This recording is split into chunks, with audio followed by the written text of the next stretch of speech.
ಸ್ನೇಹಿತರೆ ನಮಸ್ಕಾರ. ದಿನಚರಿಯ ಬಗ್ಗೆ ನಿಗಾ ಇರಲಿ, ಜೀವನದ ಬಗ್ಗೆ ಹತೋಟಿ ಸಾಧಿಸಿ ಅಂತ ಹೇಳ್ತಾ ಇದ್ದೇನೆ. ಇದು ನಂದೇ ಮಾತು. ಕಾರಣ ಏನು ಅಂದರೆ ನನಗೊಂದು ಅರ್ಥ ಆಗೋಯ್ತು.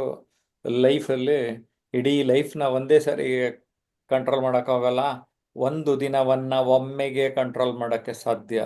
ಒಂದು ದಿನವನ್ನು ಒಮ್ಮೆಗೆ ಕಂಟ್ರೋಲ್ ಮಾಡಬೇಕು ಅಂದರೆ ನೀವೆಲ್ಲ ಆ ದಿನಕ್ಕೆ ಸಮಯದ ಒಂದು ಬೇಲಿ ಹಾಕಬೇಕು. ಆ ಸಮಯದ ಬೇಲಿ ಯಾವುದ್ರ ಮೂಲಕ ಹಾಕಬೇಕು ಅಂದರೆ ನೀವೊಂದು ಟೈಮ್ ಟೇಬಲ್ ಮಾಡ್ಕೊಳ್ತೀರಿ. ಆ ಟೈಮ್ ಟೇಬಲ್ ಮಾಡಿಕೊಂಡು ಡೈರಿನಲ್ಲಿ ಪಾಯಿಂಟ್ಸ್ ಮಾಡಿಕೊಂಡು ನಾನು ಏನು ಕೆಲಸ ಮಾಡಬೇಕು, ಅದರಲ್ಲಿ ಏನು ಪ್ರಾಧಾನ್ಯತೆ ಮಾಡ್ಕೋಬೇಕು, ಯಾವ್ದು ಇಂಪಾರ್ಟೆಂಟು ಯಾವ್ದು ನಾಟ್ ಇಂಪಾರ್ಟೆಂಟು, ಯಾವ್ದು ಅರ್ಜೆಂಟು ನಾಟ್ ಅರ್ಜೆಂಟು ಅನ್ನೋದನ್ನು ಅರ್ಥ ಮಾಡ್ಕೊಳ್ಳಿ ಅನ್ನೋದು ನನ್ನ ಸದುದ್ದೇಶ. ಮೊದಲನೇದಾಗಿ ಎಲ್ಲರೂ ಕಾಮೆಂಟ್ ಮಾಡಿ ಲೈಫ್ ಈಸ್ ಬ್ಯೂಟಿಫುಲ್ ಅಂತ. ಸ್ನೇಹಿತರೆ, ಪ್ರತಿಯೊಬ್ಬರ ಬದುಕು ಸುಂದರ ಆಗಬೇಕು. ಸುಂದರ ಮಾಡ್ಕೊಳ್ಳೋದು ನಮ್ಮ ಕೈನಲ್ಲಿದೆ ಅನ್ನೋದನ್ನು ಅರ್ಥ ಮಾಡಿಸೋದಕ್ಕೆ ಪ್ರಯತ್ನ ಪಡ್ತೇನೆ. ಪ್ರತಿಯೊಬ್ಬರಿಗೂ ಸಮಯ ಒಂದೇ, ಎಲ್ರಿಗೂ 24 ಗಂಟೆ. ಅದರಲ್ಲಿ ಈ ದಿನಚರಿ ನಾವು ಮಾಡ್ಕೋಬೇಕಾದ್ರೂ 3 ಅಂಶಗಳನ್ನು ನೀವು ಗಮನದಲ್ಲಿ ಇಟ್ಕೊಳ್ಳಿ. ಸ್ನೇಹಿತರೆ, 3 ರೀತಿಯ ಸಮಯ ಅರಿತವರು ಆಗುತ್ತಾರೆ ಯಶಸ್ವಿ ವ್ಯಕ್ತಿಗಳು ಅಂತ ಹೇಳೋದಕ್ಕೆ ಬಯಸ್ತಾ ಇದ್ದೇನೆ. Number 1, me time. Me time ಅಂದರೆ ನನ್ನ ಪರ್ಸನಲ್ ಟೈಮ್, ನನ್ನ ಒಂದು ವೈಯಕ್ತಿಕ ಸಮಯ. ಆ ಸಮಯವನ್ನು ಈ ನನ್ನ ದಿನಚರಿಯಲ್ಲಿ ಯಾವ್ಯಾವ ಸಂದರ್ಭದಲ್ಲಿ ಇಟ್ಟುಕೊಳ್ಳಬೇಕು ಗೊತ್ತಾಗಬೇಕು. Quality time. ನನ್ನ ವೃತ್ತಿ ಬದುಕಿನಲ್ಲಿ ಜೀವನದಲ್ಲಿ ಸಾಧಿಸಬೇಕಾದರೆ ಸಮಯವನ್ನು ಗುಣಮಟ್ಟ ಮಾಡಿಕೊಳ್ಳಬೇಕು. ಆ ಗುಣಮಟ್ಟವುಳ್ಳ ಚಟುವಟಿಕೆಗಳು ಯಾವುವು ಎನ್ನುವುದನ್ನು ಅರಿಯಬೇಕು. ಇಡೀ 24 ಗಂಟೆಯ ಒಳಗಡೆ ಕೆಲವು ಸಮಯ ಮಾತ್ರ ನಮಗೆ ಪ್ರೈಮ್ ಟೈಮ್ ಅಂತ ಕರ್ಕೋತೀವಿ.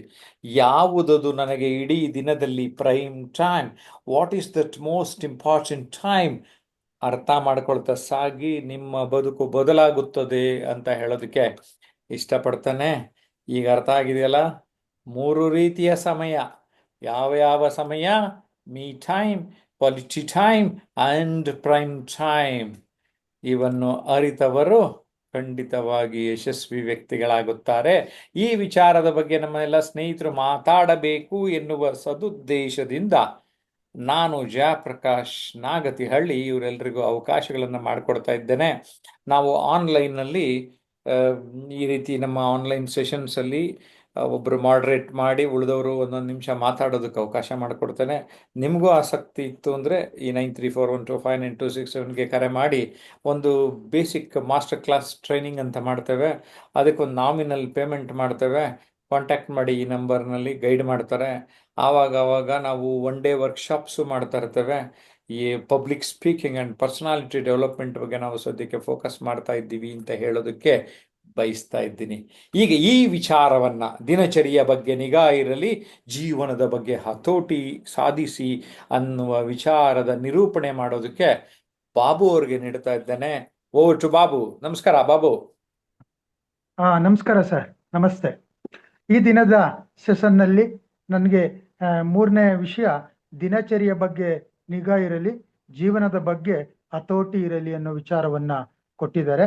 ನೋಡಿ, ಯಾವುದೇ ಒಂದು ದಿನಚರಿ ಬಹಳ ಇದ್ರೆ ಮೊದಲಿಗೆ ಒಂದು ಸ್ಲೋಗನ್ ಹೇಳ್ತಾರೆ, ಸಮಯಕ್ಕೆ ಯಾರು ಗೌರವ ಕೊಡ್ತಾರೋ ಅವರನ್ನು ಗೌರವಿಸುವ ಸಮಯ ಬಂದೇ ಬರುತ್ತದೆ ಅಂತೇಳಿ. ನಾವು ದಿನಚರಿ ಮಾಡ್ಕೊಂಡಾಗ ಯಾವ್ಯಾವ್ದಕ್ಕೆ ನಾವು ಟೈಮ್ ಅನ್ನ ಕೊಡಬೇಕು, ಯಾವುದಕ್ಕೆ ಕೊಟ್ರೆ ಉತ್ತಮವಾಗಿ ಕಡಿಮೆ ಟೈಮಲ್ಲಿ ಹೆಚ್ಚು ಕೆಲಸ ಮಾಡಲಿಕ್ಕೆ ಯಾವುದೇ ಆತಂಕ ಇಲ್ದೇನೆ ಇಡೀ ದಿನ ಆರಾಮದಾಯಕವಾಗಿ ಕಲಿಬಹುದು ಅನ್ನೋದು ಗೊತ್ತಾಗುತ್ತೆ. ಆಗ ಈ ರೀತಿ ಮಾಡಿದಾಗ ನಮ್ಮ ಜೀವನದ ಬಗ್ಗೆ ಹತೋಟಿನೂ ಕೂಡ ಸಿಗುತ್ತೆ, ನಾವು ಲೈಫಲ್ಲಿ ಸಕ್ಸಸ್ ಆಗ್ಲಿಕ್ಕೆ ಆಗುತ್ತೆ. ಖಂಡಿತ ಅರ್ಥಪೂರ್ಣವಾದಂತ ವಿಷಯ. ಈ ಒಂದು ಗುರುವಾರದ ಎಲ್ಲ ಸೆಷನ್ಗೆ ಜಯಪ್ರಕಾಶ್ ನಾಗತಿಹಳ್ಳಿ ಯೂಟ್ಯೂಬ್ ಚಾನೆಲ್ಗೆ ಎಲ್ರಿಗೂ ಸುಸ್ವಾಗತವನ್ನ ಕೋರ್ತಾ, ಈ 3ನೇ ವಿಷಯದ ಬಗ್ಗೆ ಮೊದಲಿಗೆ ನೇತ್ರಾವತಿ ಮೇಡಮ್ ಅವರು ದಿನಚರಿಯ ಬಗ್ಗೆ ನಿಗಾ ಇರಲಿ, ಜೀವನದ ಬಗ್ಗೆ ಹತೋಟಿ ಇರಲಿ, ತಾವು ವಿಷಯದ ಬಗ್ಗೆ ಮಾತಾಡ್ಬೇಕು ಅಂತೇಳಿ ತಮಗೆ ಅವಕಾಶ ಕೊಡ್ತಾ ಇದ್ದೇನೆ. ನಮಸ್ಕಾರ ಸರ್, ಎಲ್ಲರಿಗೂ ನನ್ನ ಆತ್ಮೀಯ ಸ್ನೇಹಿತರೆ ಎಲ್ಲರಿಗೂ ನಮಸ್ಕಾರಗಳು. ದಿನಚರಿ ಬಗ್ಗೆ ಸದಾ ನಿಗಾ ಇರಲಿ, ಜೀವನದ ಬಗ್ಗೆ ಹತೋಟಿ ಇರಲಿ ಅಂತ ಹೇಳಿ. ಅಂದ್ರ ಈಗ ದಿನಚರಿ ಬಗ್ಗೆ ನಮ್ಗೆ ಟೈಮ್ ಯಾವ ತರ ಮ್ಯಾನೇಜ್ಮೆಂಟ್ ಮಾಡ್ಬೇಕು ಡೈಲಿ. ಅಂದ್ರ ಕಳೆದು ಹೋದ ಟೈಮ್ ಒಡೆದು ಹೋದ ಮುತ್ತ ಕಳೆದು ಹೋದ ಟೈಮ್ ಒಟ್ಟ ವಾಪಸ್ ಬರಲ್ಲ ಅಂತ ಹೇಳಿ ಗೊತ್ತದ. ಅದೇ ತರ ನಾವು ಸಮಯವನ್ನು ಎದಕ್ ಹೋಲಿಸ್ತೀವಿ ಅಂದ್ರೆ ಒಂದು ಗೋಲ್ಡ್ ಮಹತ್ವ, ಅಂದ್ರ ಗೋಲ್ಡಿಗೆ ಎಷ್ಟು ಮಹತ್ವ ಕೊಡ್ತೀವಲ್ಲ ಅದಕ್ಕೆ ಅದೇ ತರ ನಾವು ಸಮಯಕ್ಕೂ ಮಹತ್ವ ಕೊಟ್ರ ಉನ್ನತಿ ಜೀವನ ಸಾಧಿಸಬಹುದು. ಮತ್ತೆ ಈಗ ದೊಡ್ಡ ಕ್ಷೇತ್ರದಲ್ಲಿ ಕ್ಷೇತ್ರದಲ್ಲಿ ಅಭಿವೃದ್ಧಿ ಆದವರೆಲ್ಲ ಟೈಮಕ್ ಬಹಳ ಮಹತ್ವ ಕೊಟ್ಟವ್ರು. ಅವರು ಬಿಲ್ಗೇಟ್ಸ್ ಆಗಿರ್ಬಹುದು, ಯಾರೇ ಈಗ ಕ್ರಿಕೆಟ್ ರಂಗದ ಸಚಿನ್ ತೆಂಡೂಲ್ಕರ್ ಆಗಿರ್ಬಹುದು, ಇವ್ರೆಲ್ಲ ಏನೇನ್ ಮಹಾನ್ ವ್ಯಕ್ತಿಗಳು ಅದಾರಲ್ಲ ಎಲ್ಲಾ ಕ್ಷೇತ್ರದಲ್ಲಿ, ಅವ್ರು ಪ್ರತಿಯೊಂದು ಟೈಮ್ ಅವ್ರು 7 ಟೈಮ್ ಬೆಳಿಗ್ಗೆ ಅಂದ್ರೆ 4 ರಿಂದ 5 ಇವೆಲ್ಲ ಅವ್ರು ಕಾಮನ್ ಟೈಮ್. ಅವರು ನಮ್ಮ ಯಾನು ಅಭಿವೃದ್ಧಿ ಇಲ್ಲದ ವ್ಯಕ್ತಿ ಎಷ್ಟಂದ್ರ 10, 11 ಅವನ್ ಟೈಮಿಂಗ್. ಅಂದ್ರೆ ಯಾವ ವ್ಯಕ್ತಿ ಯಾವ ಟೈಮಿಗೆ ಮಹತ್ವ ಕೊಡ್ತಾನಲ್ಲ ಆ ವ್ಯಕ್ತಿ ಉನ್ನತಕ್ಕೇರೇ ಇರ್ತಾನ. ಅಂದ್ರೆ ಈಗ ಒಂದು ಸ್ಟೆಪ್ ಹತ್ಕೋತ್ ಹೋದಂಗ ಅದನ್ನು ಒಂದು. ಯಾಕಂದ್ರೆ ಸಮಯವನ್ನು ಹ್ಯಾಂಗ ನಾವು ಈಗ ಒಬ್ಬ ಗೃಹಿಣಿ ಅಡಿಗೆ ಮಾಡ್ಬೇಕಾದ್ರೆ ಬೆಳಿಗ್ಗೆ ಹೋಗೋರು ಇರ್ತಾರ, ಆ ಸಮಯಕ್ಕೆಲ್ಲ ಆಕಿ ತಯಾರಿ ಮಾಡ್ಬೇಕು, ಯಾರ್ಯಾರಿಗೆ ಏನೇನ್ ಬೇಕು ಅನ್ನೋದು. ಆ ತರ ಒಂದು ಸಮಯ ನಿಗದಿ ಮಾಡ್ದಕ್ರೆ ಆ ಎಲ್ಲ ಊಟದ ಏನೋ ಆಹಾರ ಎಲ್ಲ ರೆಡಿ ಆಗ್ತಾವ. ಅದೇ ತರ ಮನುಷ್ಯನು ಅಂದ್ರೆ ಎಲ್ಲರಿಗೂ ಯಾವುದೇ ರೀತಿ ಪ್ರಾಬ್ಲಮ್ ಆಗುದಿಲ್ಲ. ಅದೇ ತರ ಮನುಷ್ಯ ಜೀವನದ ಬಗ್ಗೆ ದಿನಚರಿ ಬಗ್ಗೆ ಸದಾ ನಿಗಾ ಇರಲೇಬೇಕು. ಮತ್ತು ಜೀವನದ ಬಗ್ಗೆ ಹತೋಟಿ ಇತ್ತಂದ್ರ ಆ ವ್ಯಕ್ತಿ ಸಕ್ಸಸ್ಫುಲ್ ವ್ಯಕ್ತಿಯಾಗಿ ಹೊರ ಹೊಮ್ತಾನ ಅಂತ ಹೇಳಕ್ ಇಷ್ಟಪಡ್ತೀನಿ. ಅವಕಾಶ ಕೊಟ್ಟದಕ್ಕೆ ಧನ್ಯವಾದಗಳು ಸರ್. ನೇತ್ರಾವತಿ ಮೇಡಮ್ ಅವ್ರಿಗೆ ತುಂಬಾ ಧನ್ಯವಾದಗಳು. ನೋಡಿ, ಯಾವುದೇ ಒಂದು ದಿನಚರಿಯನ್ನ ಹಾಕೊಂಡಾಗ ನಾವು ಉತ್ತಮವಾದಂತ ಪ್ರಗತಿಯನ್ನ ಸಾಧಿಸ್ಲಿಕ್ಕೆ ಅನುಕೂಲ ಆಗುತ್ತೆ. ಆ ನಿಟ್ಟಿನಲ್ಲಿ ನಾವು ದಿನಚರಿ ಬಗ್ಗೆ ಹೆಚ್ಚು ಮಹತ್ವ, ಇಲ್ಲಿ ಅರ್ಥ ಏನಪ್ಪಾ ಅಂದ್ರೆ ಸಮಯಕ್ಕೆ ಹೆಚ್ಚು ಮಹತ್ವ ಕೊಟ್ಟು ಆ ಪ್ಲಾನ್ ಫುಲ್ ಆಗಿ ನಾವು ಮಾಡಿದಾಗ ಸಕ್ಸಸ್ ಆಗುತ್ತೆ ಅನ್ನೋದನ್ನ ಉತ್ತಮವಾಗಿ ತಿಳಿಸಿದ್ದಾರೆ. ನೇತ್ರಾವತಿ ಮೇಡಮ್ ಅವ್ರಿಗೆ ಧನ್ಯವಾದಗಳು. ಮುಂದಿನ ಸರದಿ ಹರಿಪ್ರಸಾದ್ ಸರ್ ಅವರು ದಿನಚರಿಯ ಬಗ್ಗೆ ನಿಗಾ ಇರಲಿ, ಜೀವನದ ಬಗ್ಗೆ ಹತೋಟಿ ಇರಲಿ ಅನ್ನೋದ್ರ ಬಗ್ಗೆ ತಮ್ಮ ಅಭಿಪ್ರಾಯವನ್ನ ಮಂಡನೆ ಮಾಡಬೇಕು ಅಂತೇಳಿ ತಮ್ಗೆ ಕೋರ್ತೇನೆ.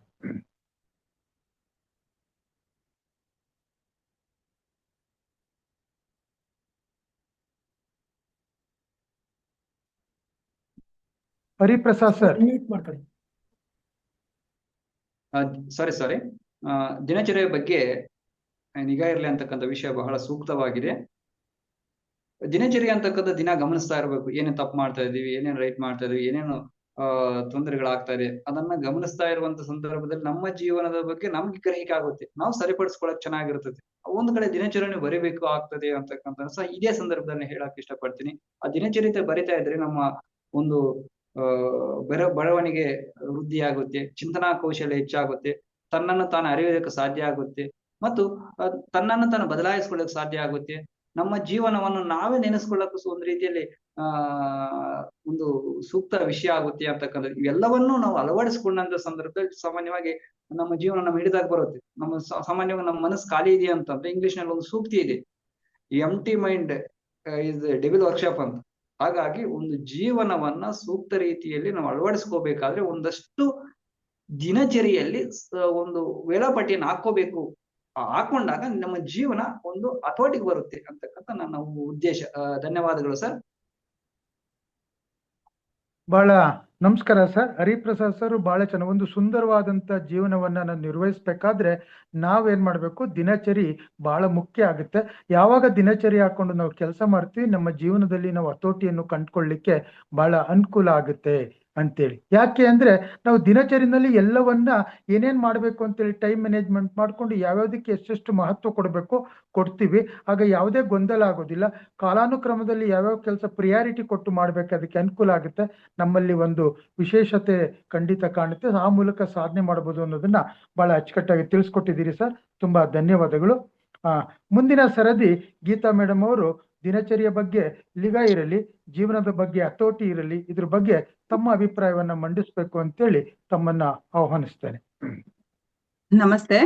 ದಿನಚರಿಯ ಬಗ್ಗೆ ನಿಗಾ ಇರಲಿ, ಜೀವನದ ಬಗ್ಗೆ ಹತೋಟಿ ಸಾಧಿಸಿ, ಇದನ್ನ ನಮ್ಮ ಜಯಪ್ರಕಾಶ್ ಸರ್ ಹೇಳಿರುವಂತದ್ದು. ಯಾಕಂದ್ರೆ ಅವರು ಅವ್ರನ್ನ ನೋಡಿದ್ರೆ ನಮ್ಗೊಂದ್ ಸ್ವಲ್ಪ ಹೊಟ್ಟೆ ಕಿಚ್ಚಾಗುತ್ತೆ. ಈಗ್ಲೂ ಎಷ್ಟೊಂದು ಉಲ್ಲಾಸ ಉತ್ಸಾಹದಿಂದ ಇರ್ತಾರೆ ಅಂದ್ರೆ ಈ ಒಂದು ವಾಕ್ಯನ ಕೊಟ್ಟಿದ್ದಾರೆ ಅಂದ್ರೆ ಇದನ್ನ ಅವರು ಪಕ್ಕಾ ಪರಿಪಾಲನೆ ಮಾಡ್ತಾರೆ. ಅದಕ್ಕೆ ಅವರು ನಾನೊಂದು 3-4 ತಿಂಗಳು ಹಿಂದೆ ಕೇಳಿದಾಗ ಅವ್ರೊಂದು 10-11 ಪುಸ್ತಕ ಬರೆದ್ರು. ಆದ್ರೆ ಈಗ ಒಂದು 15 ಪುಸ್ತಕ ರೀಚ್ ಮಾಡಿದ್ದಾರೆ ಅಂತ ಅಂದ್ರೆ ಅವರ ದಿನಚರಿ ಹೇಗಿರ್ಬೋದು, ಒಂದು ಕ್ವಾಲಿಟಿ ಟೈಮು, ಪ್ರೈಮ್ ಟೈಮು ಹೇಗೆ ಅವರು ಉಪಯೋಗ ಮಾಡ್ಕೊಂತಿದ್ದಾರೆ, ನಿಜಕ್ಕೂ ಒಂದು ಖುಷಿ ಆಗುತ್ತೆ.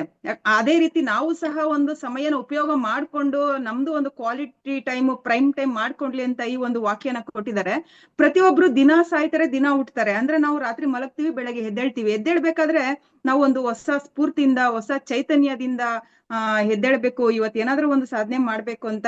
ಈಗ ಒಂದು ಮೊಬೈಲ್ ಬಂದ್ಬಿಟ್ಟು ರಾತ್ರಿ ಲೇಟ್ ಆಗಿ ಮೊಬೈಲ್ ನೋಡ್ಕೊಂಡು, ರೀಲ್ಸ್ ನೋಡ್ಕೊಂಡು, ಇನ್ಸ್ಟಾ ನೋಡ್ಕೊಂಡು ಮಲ್ಗೋದು ಲೇಟು. ಬೆಳಗ್ಗೆ ನಾವ್ ಏನ್ ಅನ್ಕೊಂಡಿರ್ತೀವೋ ಅದ್ ಯಾವ್ದೂ ಆಗಲ್ಲ, ಲೇಟ್ ಆಗಿ ಎದ್ದೇಳ್ತೀವಿ, ಯಾವ್ದನ್ನು ನಾವು ಮಾಡ್ಲಿಕ್ಕೆ ಆಗ್ತಾ ಇಲ್ಲ. ಹಾಗಾಗಿ ಇನ್ನು ಮುಂದೆ ಆದ್ರೂ ಸರಿಯಾಗಿ ನಮ್ಮ ದಿನಚರಿಯನ್ನ ನಿಗಾ ವಹಿಸಿ ಒಂದು ನಮ್ಮ ಲೈಫ್ ನ, ನಮ್ಮ ಒಂದು ಜೀವನ ಶೈಲಿಯನ್ನ ಒಂದು ಹತೋಟಿಯಲ್ಲಿ ಇಟ್ಕೊಂಡು ಏನಾದ್ರೂ ಒಂದು ಸಾಧಿಸ್ಲಿಕ್ಕೆ ಸಾಧ್ಯ ಆಗುತ್ತೆ.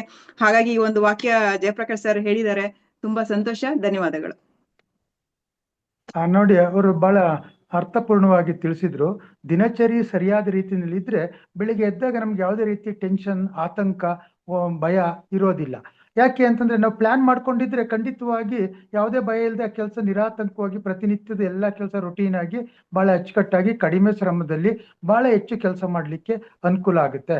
ಅವ್ರು ಹೇಳೋ ಹಾಗೆ ನಾವು ಸರಿಯಾದ ರೀತಿಯಲ್ಲಿ ಪ್ಲಾನ್ ಮಾಡ್ಕೊಳ್ದೇ ಇದ್ದಾಗ ಬೆಳಿಗ್ಗೆ ಎದ್ದಾಗ ಗಡಿಬಿಡಿ ಆಗುತ್ತೆ, ಯಾವ್ದು ಮಾಡ್ಬೇಕು ಅದನ್ನ ಮಾಡಿರಲ್ಲ, ಮಾಡ್ತೀವಿ, ಸಮಯ ವ್ಯರ್ಥ ಆಗುತ್ತೆ, ಮಾನಸಿಕವಾಗಿ ಅಸ್ವಸ್ಥತೆ ಉಂಟಾಗುತ್ತೆ. ಸೊ ಆ ಕಾರಣಕ್ಕೆ ನಾವು ದಿನಚರಿ, ಅವ್ರು ಹೇಳಿದ್ರು, ಈಗ ನಮ್ಮ ಜಯಪ್ರಕಾಶ್ ಸರ್ ನೋಡಿದ್ರೆ ಹೊಟ್ಟೆ ಕಿಚ್ಚು ಬರುತ್ತೆ ಆ ರೀತಿ ಅಂತ. ನಾನು ತಮಾಷೆಗೆ ಹೇಳ್ತೀನಿ, ಹೊಟ್ಟೆ ಕಿಚ್ಚು ಪಟ್ರೆ ಪ್ರಯೋಜನ ಆಗಲ್ಲ, ಹೊಟ್ಟೆ ನೋವು ಔಷಧಿ ಇದೆ, ಹೊಟ್ಟೆ ಕಿಚ್ಚು ಔಷಧಿ ಇಲ್ಲ ಅಂತ ತಮಾಷೆಗೆ ಹೇಳ್ತಾ, ನಿಜಕ್ಕೂ ಕೂಡ ಅವರು ನಮ್ಗೆಲ್ರಿಗೂ ಕೂಡ ಮಾರ್ಗದರ್ಶಕರಾಗಿದ್ದಾರೆ. ಮೇಡಮ್, ಬಹಳ ತುಂಬಾ ಚೆನ್ನಾಗಿ ತಿಳಿಸ್ಕೊಟ್ಟಿದ್ದೀರಿ, ತಮ್ಗೆ ಧನ್ಯವಾದಗಳನ್ನ ತಿಳಿಸ್ತೇನೆ. ಮುಂದಿನ ಸರದಿ ನಮ್ಮ ಯರಿಸ್ವಾಮಿಯವರು ದಿನಚರಿಯ ಬಗ್ಗೆ ನಿಗಾ ಇರಲಿ, ಜೀವನದ ಬಗ್ಗೆ ಹತೋಟಿ ಇರಲಿ ಅನ್ನೋದ್ರ ಬಗ್ಗೆ ತಮ್ಮ ಅಭಿಪ್ರಾಯವನ್ನ ಮಂಡಿಸ್ಬೇಕು ಅಂತೇಳಿ ಕೇಳ್ತೇನೆ ಸರ್. ಎಲ್ರಿಗೂ ನಮಸ್ಕಾರ. ದಿನಚರಿಯಲ್ಲಿ ನಿಗಾ ಇರಲಿ, ಜೀವನದಲ್ಲಿ ಹತೋಟಿ ಸಾಧಿಸೋಣ. ನಿಜ, ಯಾಕಂದ್ರೆ ನೋಡಿ, ಒಬ್ಬ ಭಿಕ್ಷಕನಿಗೆ ಇಂದ ಹಿಡಿದು ಪ್ರಧಾನಮಂತ್ರಿ, ರಾಷ್ಟ್ರಪತಿವರೆಗೂ ದಿನ ನಮಗೆ ಸಿಗೋದು 24 ಗಂಟೆ.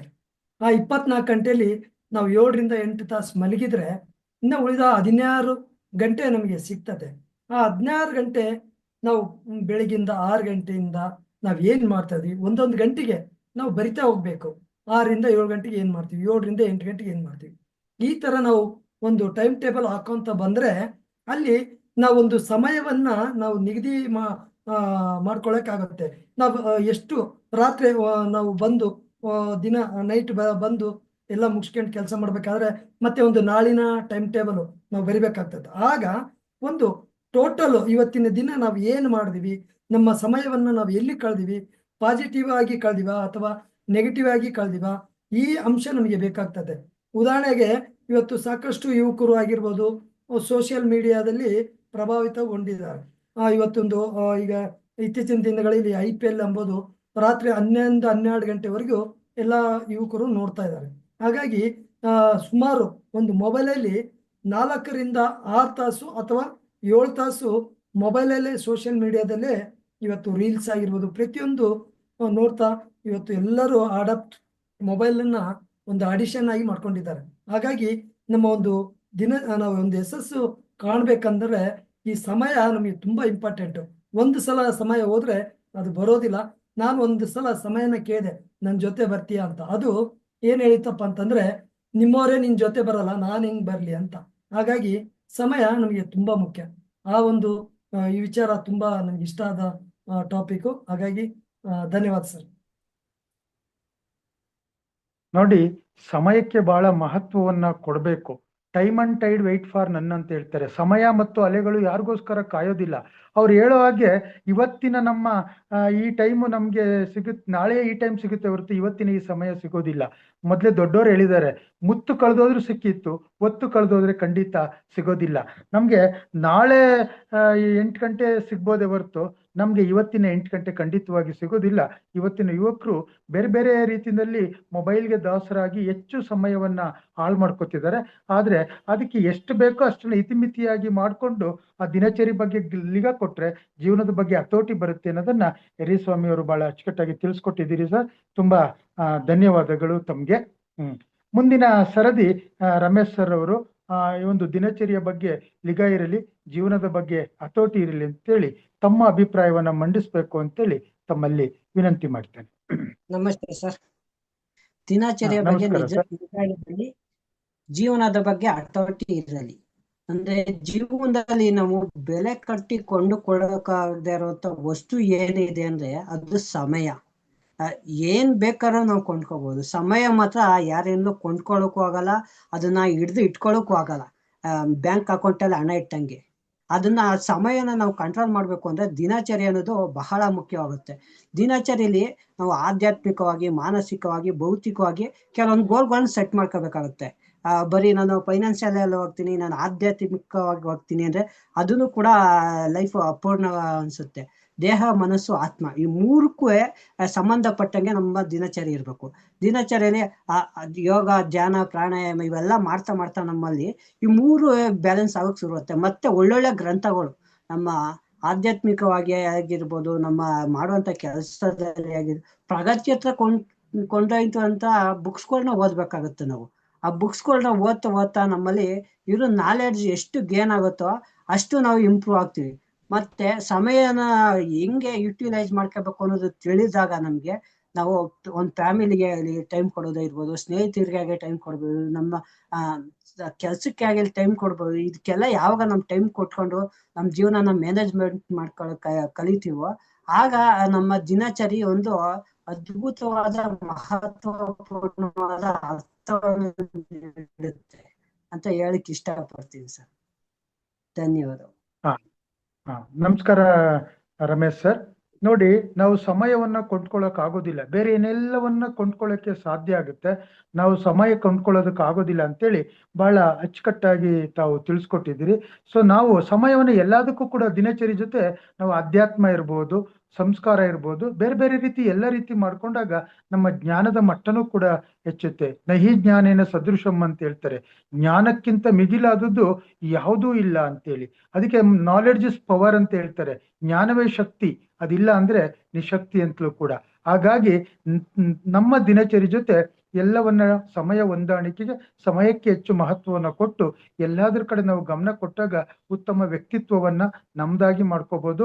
ನಾವು ಇರ್ತಕ್ಕಂಥ ಯಾವುದೇ ಒಂದು ಕ್ಷೇತ್ರದಲ್ಲಿ ನಾವು ಉನ್ನತ ಮಟ್ಟಕ್ಕೆ ಏರ್ಲಿಕ್ಕೆ ಅನುಕೂಲ ಆಗುತ್ತೆ ಅಂತೇಳಿ ಬಹಳ ಅರ್ಥಪೂರ್ಣವಾಗಿ ತಿಳಿಸ್ಕೊಟ್ಟಿದ್ದೀರಿ ರಮೇಶ್ ಸರ್.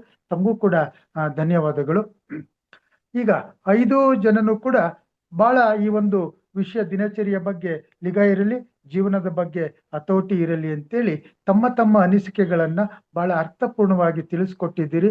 ಸೊ ಎಲ್ಲ ನನ್ನ ಯೂಟ್ಯೂಬ್ ಚಾನಲ್ ಇವರಿಗೆ ಜಯಪ್ರಕಾಶ್ ನಾಗತಿಹಳ್ಳಿ ಈ ಯೂಟ್ಯೂಬ್ ಚಾನಲ್ ತಾವ್ಯಾರೆಲ್ಲ ನೋಡ್ತಾ ಇದ್ದೀರಿ, ದಯಮಾಡಿ ಯಾರು ಸಬ್ಸ್ಕ್ರೈಬ್ ಆಗಿಲ್ಲ ಮೊದಲಿಗೆ ಸಬ್ಸ್ಕ್ರೈಬ್ ಮಾಡ್ಕೊಳ್ಳಿ, ಬೆಲ್ ಐಕಾನ್ ಒತ್ತಿ, ಮತ್ತೆ ಜೊತೆಗೆ ತಮ್ಮ ಅಮೂಲ್ಯವಾದ ಸಲಹೆಗಳನ್ನ, ಕಾಮೆಂಟ್ಗಳನ್ನ ತಿಳಿಸ್ತಾ ಇರಿ. ತಮ್ಮೆಲ್ಲರ ಒಂದು ಕಾಮೆಂಟ್ಸು ಅಥವಾ ಸಲಹೆ ಸೂಚನೆ ನಾವು ಇನ್ನೂ ಉನ್ನತ ಮಟ್ಟಕ್ಕೆ ಹೋಗ್ಲಿಕ್ಕೆ ಅನುಕೂಲ ಆಗುತ್ತೆ ಅಂತ ಹೇಳ್ತಾ, ಈ 3ನೇ ವಿಷಯವನ್ನ ನಮ್ಮ 5 ಜನ ಗೀತಾ ಮೇಡಮ್, ಹರಿಪ್ರಸಾದ್, ರಮೇಶ್ ಸರ್, ಯರಿಸ್ವಾಮಿ, ನೇತ್ರಾವತಿ ಎಲ್ಲರೂ ಕೂಡ ಬಹಳ ಅರ್ಥಪೂರ್ಣವಾಗಿ ತಿಳಿಸ್ಕೊಟ್ಟಿದ್ದೀರಿ.